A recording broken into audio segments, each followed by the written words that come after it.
काय पाहिजे द्याल का?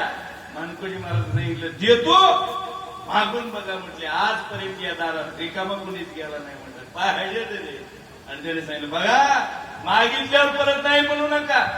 अरे मागून बघ म्हटले काय. आणि सांगितलं त्या भिकाऱ्यानं सांगितलं, गोसाव्यानं सांगितलं, महाराज मी एकटाच फिरतो म्हटले, माझी सेवा करायला भाकरी घालायला कोण नाही, तुमची सून तेवढी दान म्हणून मला दासी म्हणून दिली तर बरं होईल गड्यावर. मानकोजींच्या डोळ्यात पाणी आलं. मानकोजी महाराजांनी हात जोडून सांगितलं बाबा तिच्यावर माझा अधिकार नाही, ती सून आहे, ती माझ्या मुलाची बायको आहे. मुलाला आल्यावर विचारतो, ती जर दे म्हटला तर मी देऊ टाकतो.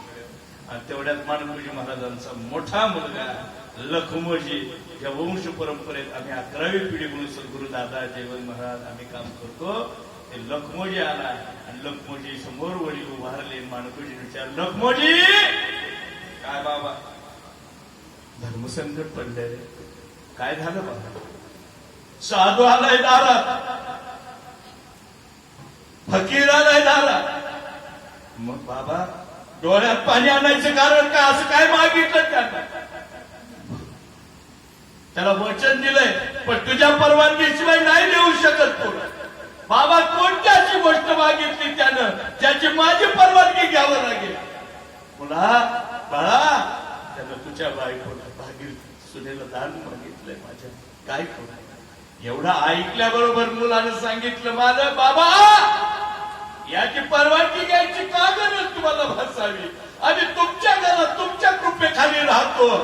या घरावर आणि घरातल्या प्रत्येक माणसावर तुमचा अधिकार आहे, देऊन टाका दान तुम्ही.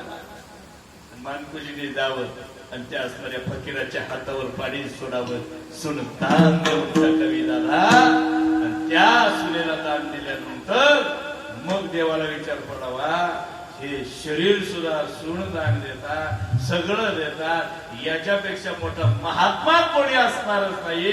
आणि हे जेव्हा नामदेव महाराजांसारख्याने प्रसंग आठवला तेव्हा नामदेव महाराज म्हणतात, असा जो कोणी साधू आहे ज्यांनी देवाला दारात आणलं, असा जो कोणी साधू आहे त्यांनी काळाला जिंकलं, असा जो कोणी साधू आहे त्यांनी काम क्रोध लोभ जिंकला. अशा महात्म्याचं आयुष्य अकल्प होऊ दे. अभंगाचं प्रथम